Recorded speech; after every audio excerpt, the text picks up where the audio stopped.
नारायण कितने दयालु हैं। भगवान विष्णु ने शंकर भगवान की आराधना की। प्रभु ऐसा आप देवादिदेव महादेव हैं, कृपालु हैं, भक्त वत्सल, आप रक्षा कीजिए, रक्षा कीजिए प्रभु, रक्षा कीजिए। जान अनजान में कोई भी कुछ भी जो बालक कहे तो तरी बाता, जान अनजान में कोई भी कुछ कह देता है तो माता ही पिता तो उसे क्षमा कर दे। हे प्रभु आप क्षमा कर दीजिए। भगवान शंकर ने विष्णु भगवान की बड़ी सराहना की सत्य बोलने से। वो ध्यान रखना, सत्य बोलना भी बहुत बड़ी उपासना और साधना। उसका कारण ये है कि सत्य ही अपने भगवान, इसलिए आप लोग सत्यनारायण भगवान की पूजा करते हो तो भगवान ही सत्य है।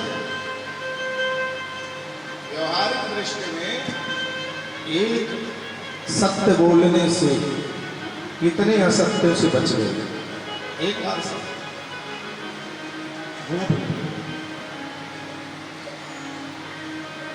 नहीं असत्य समपातक पूजा, असत्य जैसे तो पाप नहीं लगता, और धर्म न दूसर सत्य सम। किसी के प्राण संकट में पड़े हो,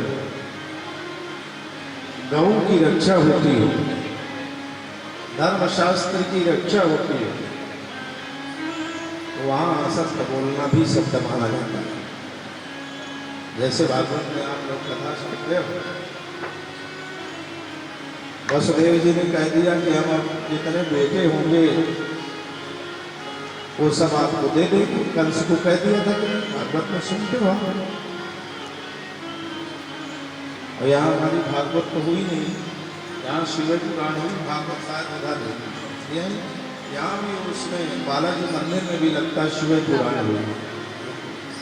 एक बार राम मंदिर में बहुत पहले भागवत शिव पुराण यहाँ 11 सितंबर में जब भी भगवान ने कृपा की शिव पुराण भागवत में कथा आती है कि वसुदेव जी इतने सत्यात्मा थे, उन्होंने अपने सत्य के पालन करने के लिए अपने बेटे को दे दिया। देते रहे, लेकिन वास्तव में जब भगवान आए तो क्यों नहीं दिया? छिपा लिया कि नहीं छिपा लिया? तो फिर सत्य काम है। जब वादा किया और कंस जैसा दुष्ट भगवान वसुदेव के ऊपर प्रभावित हो गया कि ये जो बोलते हैं सत्य बोलते हैं, तो वहां पर वसुदेव जी ने गलती की, गलती नहीं। वसुदेव जी का मन उस समय जब भगवान हुए तब भी ये मन कर रहा था कि मेरे से गलती हो गई, त्रुटि हो गई। तो भगवान वसुदेव के सामने आकाशवाणी हुई, जिस सत्य की तुम रक्षा करना चाहते हो वो सत्य अब प्रत्यक्ष रूप में, सत्य ही तो कृष्ण है। इसलिए सत्य प्रथम सत्य परम सत्यम भगवान का। तो प्यारे बंधु, इसलिए भगवान शंकर को सत्यम शिवम सुंदर, जो सत्य है वो शिव है, जो शिव है वही सत्य है, और जो शिव है वही सुंदर। सदैव इस बात का ध्यान रखो देवियों। अच्छा, पत्नी पति से झूठ बोल दे कि पैसे नहीं है तो वह असत्य नहीं है, वो झूठा नहीं है। ध्यान रखना, आप लोग पति से कह दो पैसे नहीं, झूठा नहीं, अब उसमें आपको झूठ का पाप आएगा। अच्छा, पति कह दे कि अगले महीने हम तुमको बढ़िया सुंदर अच्छा मोटा तगड़ा हार बनाने वाला है, और पत्नी को वो फिर दूसरे महीने न बनवावे तो उसको कोई असत्य बोलने का पाप नहीं।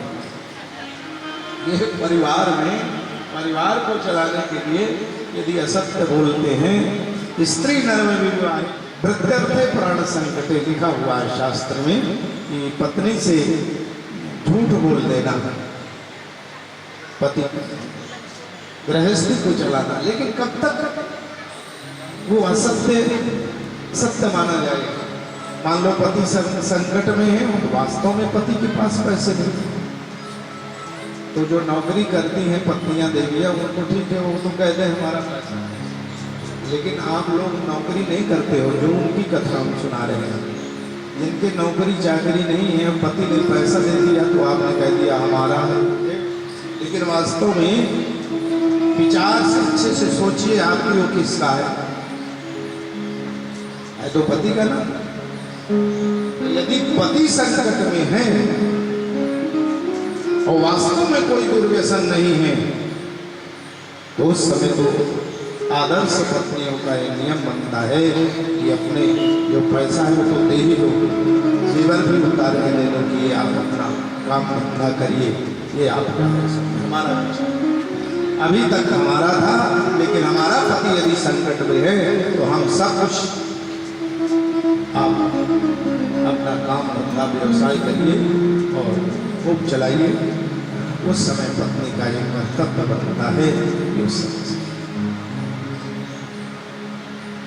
आज से लगभग 45 वर्ष पहले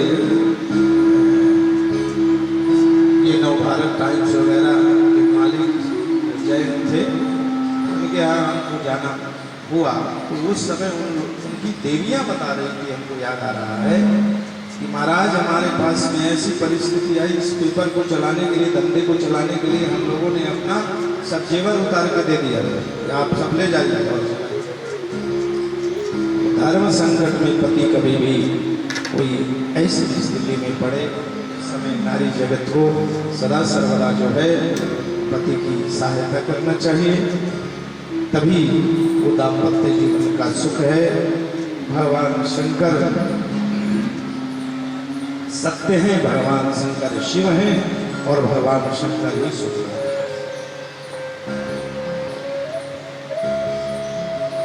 अब वो दोनों जब भगवान शंकर ने श्राप दे दिया ब्रह्मा जी को,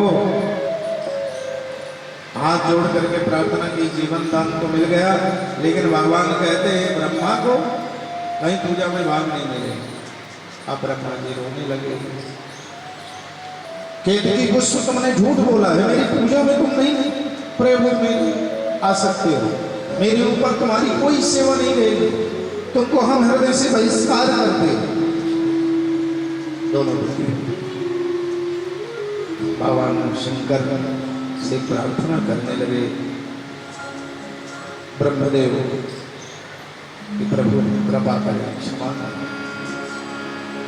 तो अविलंब प्रसन्न हो जाने वाले स्तुति की, भगवान शंकर प्रसन्न हो गए। अच्छा कहने लगे ठीक है, तुम देव कार्य करो, यज्ञ यागादि के कार्य करोगे तो यज्ञ में दक्षिण की तरफ तुम्हारा स्थान दिया जाएगा। इसलिए जब यज्ञ होते हैं तो आचार्य वृंद यदि ब्रह्मा जी की स्थापना भले एक सुपारी ही करके अलग रख तो यज्ञ पूरा माना जाएगा, और यदि उसमें सुपारी बना करके ब्रह्मा जी का आवाहन नहीं किया, ब्रह्मा जी की पूजा नहीं कराई, तो फिर वो यज्ञ आर्य समाज का हो जाता है, क्योंकि आर्य समाज मंत्रों को तो मानते हैं लेकिन देवताओं को नहीं। तो सनातन संस्कृति का यज्ञ ततो दक्षिण तो ब्रह्मा जी की स्थापना करके ब्रह्मा जी को वरदान दिया कि जाओ। ब्रह्मा जी ने प्रार्थना किया कि कहीं तो मेरा स्थान हो जाए, तो ब्रह्मा जी को स्थान दिया कि जाओ तुम्हारा पुष्कर में, ब्रह्मा जी के मंदिर पुष्कर में ब्रह्मा जी की पूजा होती है। और एक जगह और होती है ब्रिज में भी चौमुहा में जब आप पहुंचो, वृंदावन के पहले चौमुहा गांव है, वहां पर ब्रह्मा जी का मंदिर है। ब्रह्मा जी जब भगवान की परीक्षा लेने के लिए आए, वहां भी ब्रह्मा जी का मंदिर है, दर्शन कब होते हैं जब आप लोग वृक्ष और